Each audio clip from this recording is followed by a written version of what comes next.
So hi guys, so today we are just gonna start with the setups that is required to do all this requisition part. So we'll start with the location first and then we'll just go on to the business unit and so on. So let's go to the setup and maintenance from where we are going to see all the setups that we can perform for supply chain. Okay. So to do that, uh, we'll go to the setup and maintenance.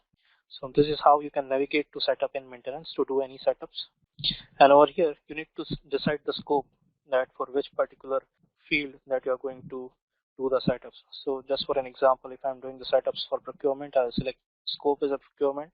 And after that, I'll go to the relevant task. If I know that managed location lies under which particular task or which under which particular functional area, I can go by that, or easily I can just search over here, manage location,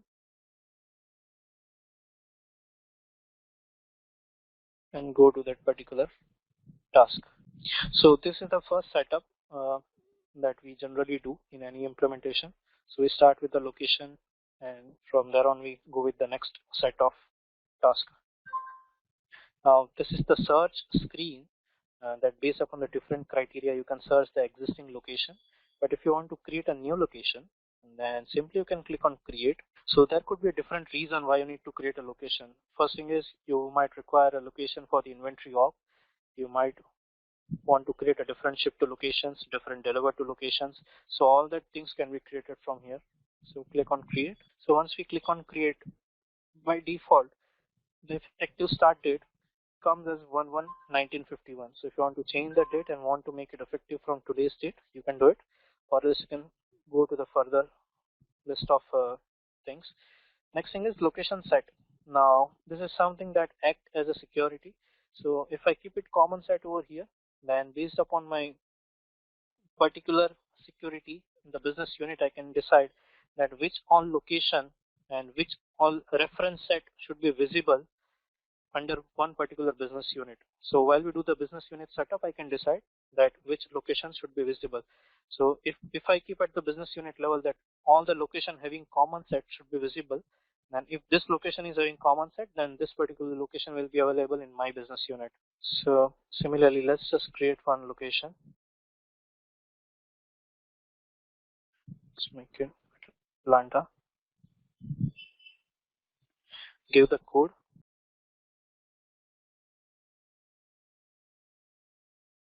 Make sure that your status is active. Even we can link our location with the inventory org, but it's not necessary, and you can scroll down. Now the next thing is we can give the address over here, street 3.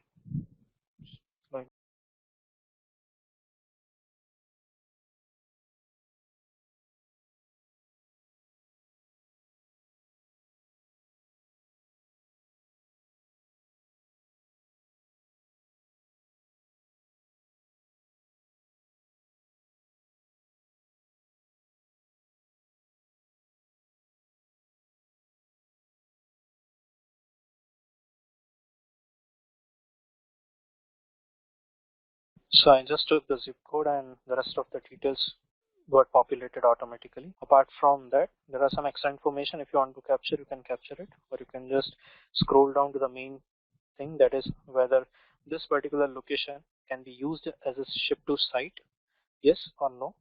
And if I keep it no, then I have another option. Then if this is not a ship to location, then you can select another location which can be used as a ship to over here. And once I select that ship to location, I have the option. The receiving site is basically the delivered to location. So as soon as I select any other ship to location over here, let me check if Seattle is showing me over here or not.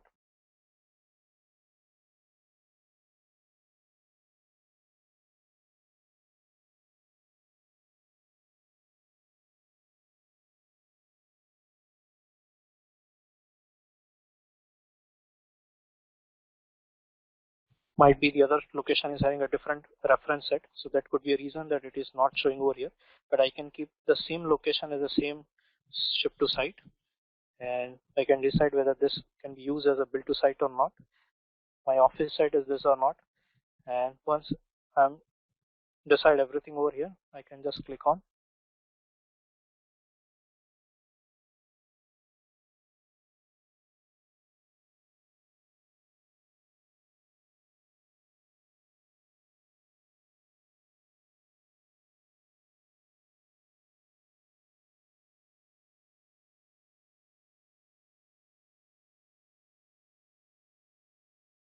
And I was just assuming that you guys already know like where to enable the features and where to enable this a particular implementation called procurement. Uh, is it yes, or shall I go to that task first? I mean, prior to this all task, there is one setup that we need to do. Yeah, I think it's a Sorry, good if idea. someone is saying something. Yes, if you can show us Okay, that. okay, fine, fine. Okay, fine. So that thing is like, first of all, we go to the offerings. So once we enable the offerings, and then we start with all these setups. So how to enable the offerings is that we enable that which all modules that we are going to implement. And to do that, we come to this offering area. So under the offerings, like if you see this procurement. So if I want to implement, let's say, purchasing and the supplier qualification or sourcing and all that modules. So for that, I need to click on this procurement. And once I click on the procurement, I need to click on opt-in features. So I will click on this. So this is the place where I will enable that which all things that I'm going to implement. So under the procurement, I'm going to implement supplier items and purchasing, self-service procurement, receiving, supplier invoice processing, payables, payment. So if I'm going to implement other modules like supplier portal, sourcing, SQM, procurement contracts, I just need to enable them. And then and only then I can use the features and work on that particular module. And below that, these things are related with the OTBI, that whether I'm going to use that functionality, OTBI reports. One question, Nero, here, Dishu Amir. Yes. How does the features work here? Basically, what my question here is, the license will dictate what features are going to be available. Is it not true, or it is basically under the suite of umbrella of products that we purchased, it will come? Because supplier portal is probably a different license, correct? So, will they Basically, be when you disabled? purchase a license, so by default, you can enable everything. So there is no restriction as per the license. I mean, there is no such kind of bifurcation that a user or implementation user cannot come and enable it. So you can enable and you can use this. The only thing is, if you enable all these things and if you don't have license for this, in the production, then in the production you will be charged. Okay. So if they find out that you don't have license and still you are using it, in that case you will be charged. But So there is when no such restriction that for your particular instance. Yeah.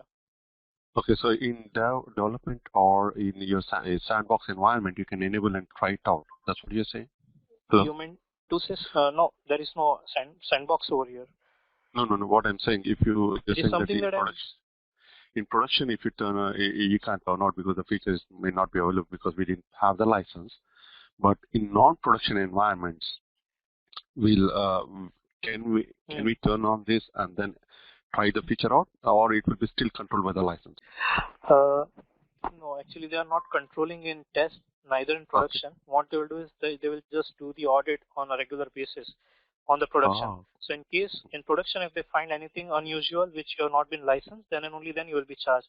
But in non-production instance, you can use it because they assume that you can use that functionality and you might find it useful. Then you can apply for the license in production instance. That is why they give all of things in as a you can use it in non-production.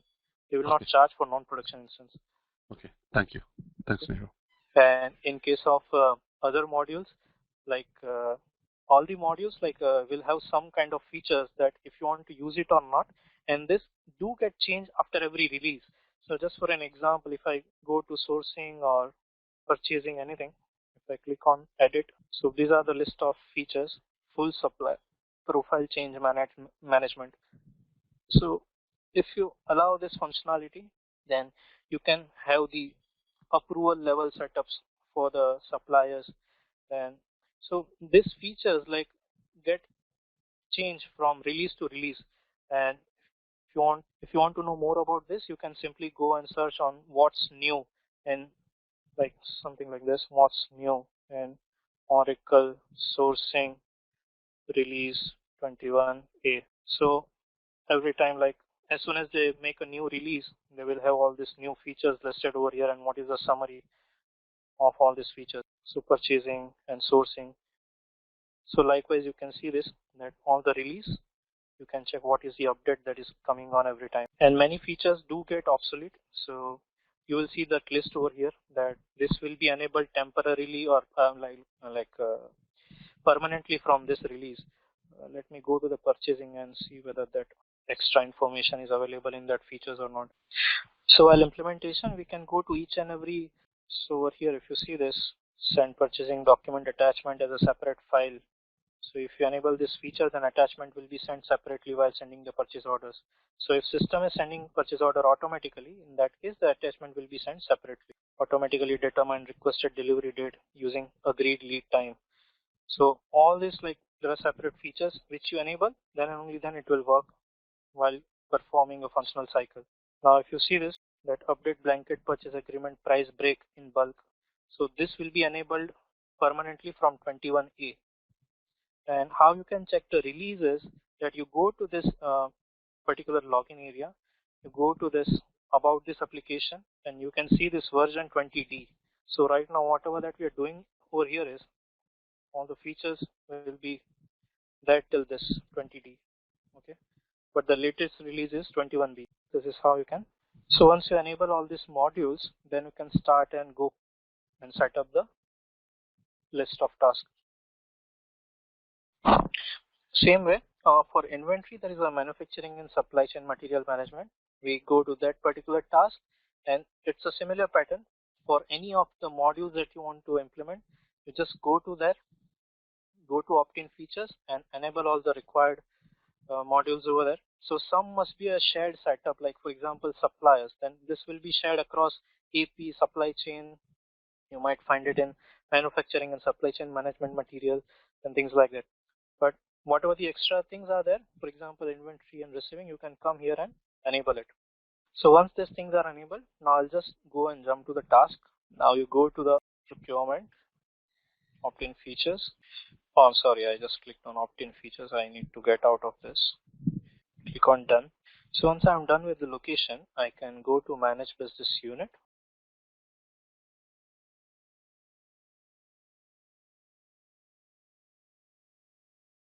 So under manage business unit, I can create my own business unit.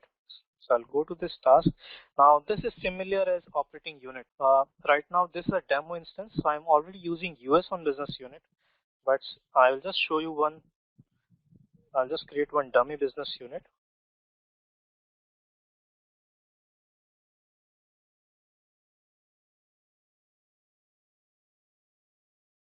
So you can choose a location.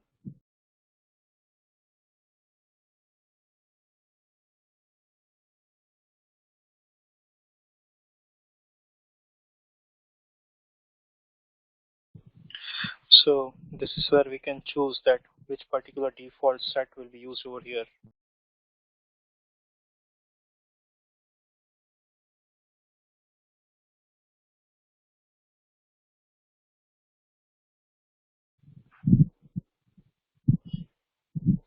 So I'll use common set. I'll click on save and close. This is how you can create a business unit, that is operating unit in EBS. Once your business unit is created, then you can go and click on assign business unit business function. Now the purpose behind this task is that you decide which all things or which all functional cycle that you're going to use for this particular business unit. So in that case, I'll just go to the existing one which is already created and that we are using right now, assign business unit business function. So on the leftmost side, I can decide whether I'm going to do invoicing under this operating unit, business unit, material management, that is whether I'm going to use inventory org and create inventory org, procurement, requisitioning, receiving. I'm just going through the SCM part, whether you are going to use the procurement contract, payables, payment, and things like that. So you can just enable this checkbox, then and only then you can do the functional cycles under this particular business unit. And once you enable this, on the rightmost side, you need to decide that this business unit is under which ledger and associated with which legal entity. So this is a mandatory setup, and below legal entity checkbox. So this particular thing decides that the IO inventory org that we are going to create and the costing that we are going to set up will be pertaining under this legal entity. So if we don't enable this, then this first particular business unit can be used as a like centralized business unit, which is like giving a service to a multiple business unit. So just for an example, um, just assume that there is a scenario. Open up on Excel.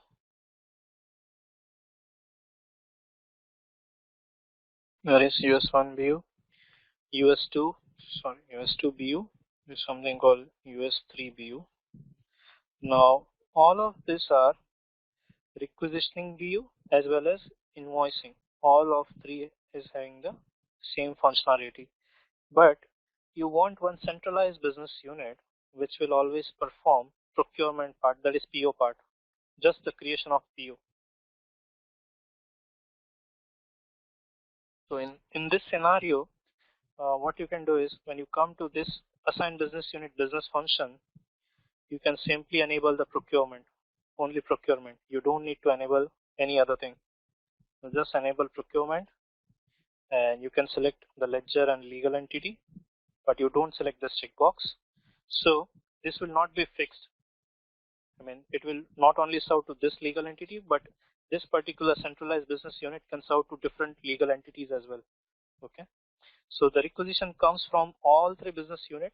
The PO will be created over here, and again the liability will be booked under the same legal entity, under like same business unit. So Nirav, I have a question here. I mean, like, you can even do your invoicing in a separate BU, right? You can do that. Okay. So you can have a requisition You in can one do that. BU, PO in another BU, invoicing in another BU, correct? You can do that. Yes. Okay. Yeah. But this was just one example that how like you can create one centralized procurement unit, which was not doable in EBS actually. So what they've done is like as per the functional cycle, like as per the different needs, you can have your own business unit, and that particular business unit will do only that particular function. So that was not feasible in EBS. So once we are done with this setup, what we generally do is we just click on OK. Once we are done with this, go to the financials.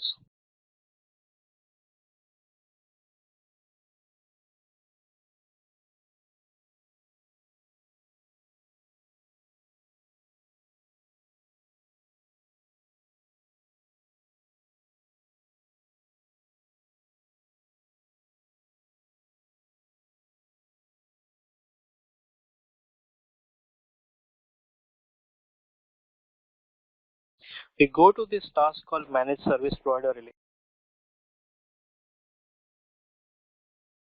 Let me just change the scope over here.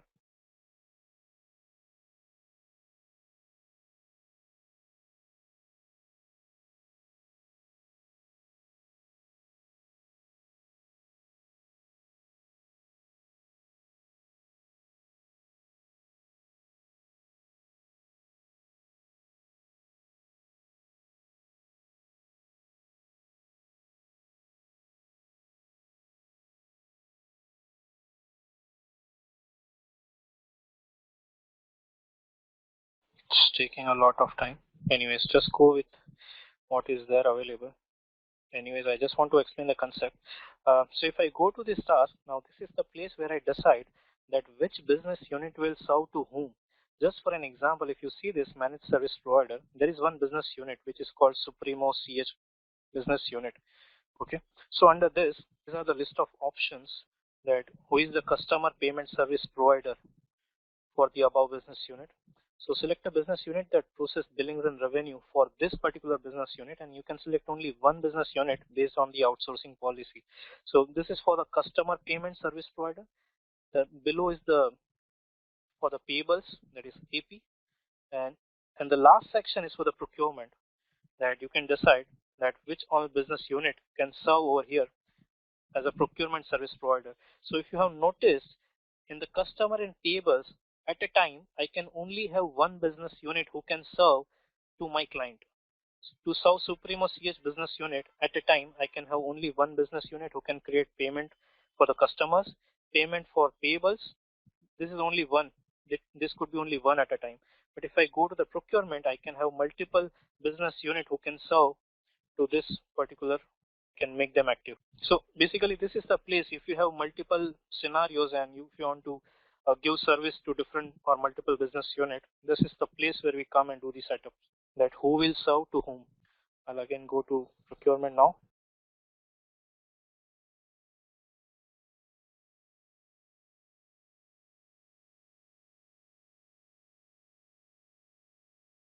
And go to manage business unit. Now there is something called manage business unit set assignment. So if I go over here, now if you see this reference data set code, then for particular this business unit, there are all this list of fields that be getting used while using this or while performing the different cycles under this business unit. So just for an example, if I go to the location which we just created, and if you see this under this location, so under this particular business unit, if I have kept that only this reference set related locations are allowed, then I cannot use Atlanta that we just created because that is under common set. Okay.